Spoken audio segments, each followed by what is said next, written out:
Dear students, let's talk this time on a specific subject. We are going to come back to this China and US trade war in a different aspects.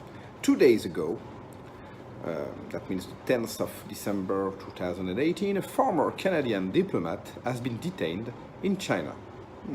The former diplomat, Michael Kovrig, has worked since early 2017 for the International Crisis Group, an independent, non-governmental organization that tries to diffuse international conflict. Previously, he worked for the Canadian Foreign Service, where he had reason to be vice consul at the embassy in Beijing.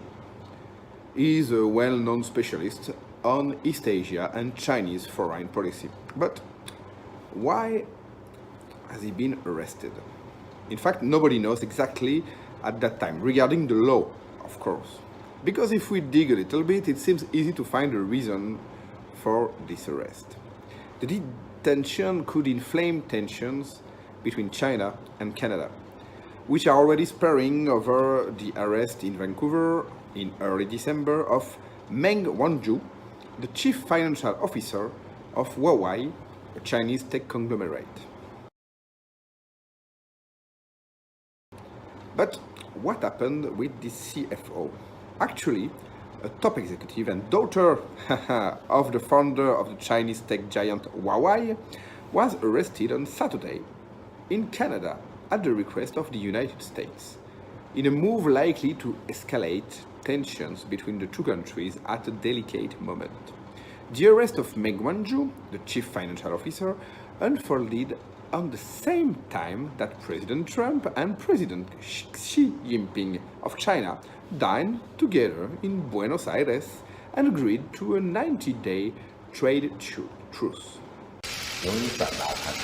The US-China trade war is on ice for now. Leaders of the two countries held their high-stakes trade talks on Saturday at the G20 summit. We are going to end up doing something which is great for China and great for the United States. The two countries are set to begin tense negotiations in hopes of ending a trade war that has been harming both economies. Those talks now face an even steeper challenge. The aim will be for the United States to ease its tariffs. In exchange, China will be expected to lower trade barriers and further open its markets to American businesses. What's more, Ms. Meng's detention raises questions about the Trump administration's overall China strategy. Beijing is now likely to pressure Canada to release her and to press the United States to avoid a trial. And this is exactly what China has just done with Michael Kovrig. But what is the issue with Huawei? Or, to say in other terms, why Huawei? Oh, I know. As one of the world's biggest sellers of smartphones and the back-end equipment that makes cellular networks run, Huawei Technologies has become one of the major symbols of China's global technology ambitions.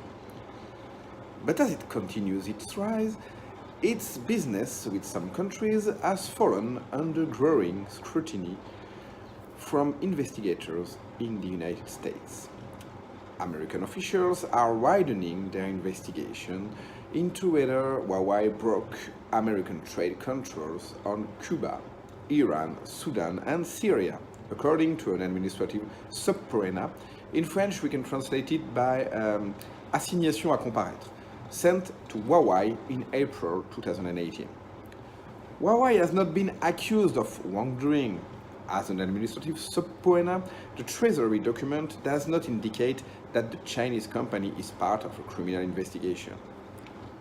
Still, the widening inquiry puts Huawei in an awkward position at a moment when sanctions have taken on new import.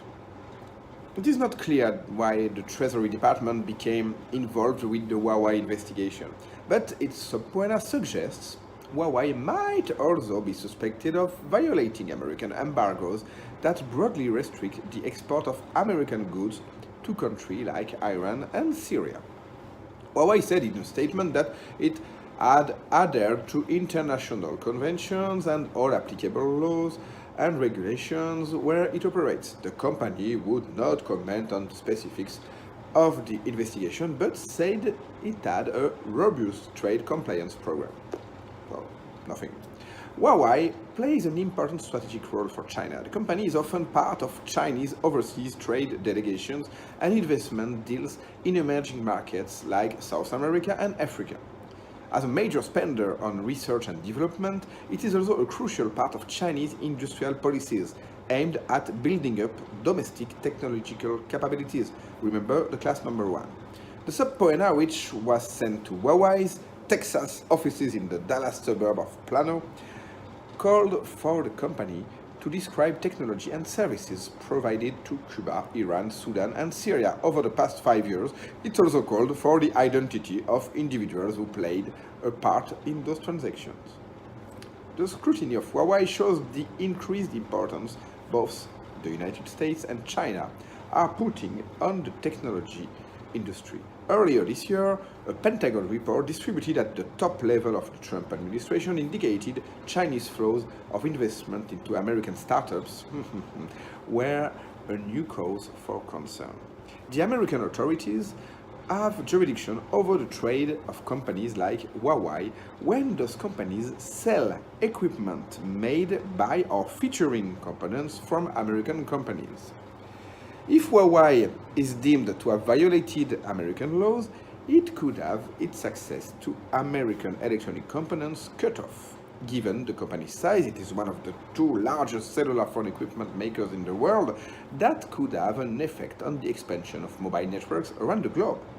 Well, now I guess you have understood the mechanisms used by the US to threaten foreign companies as well as Chinese ones. But you have also understood that China was able to reply with its own arms. So now I'm waiting for your comments. See you!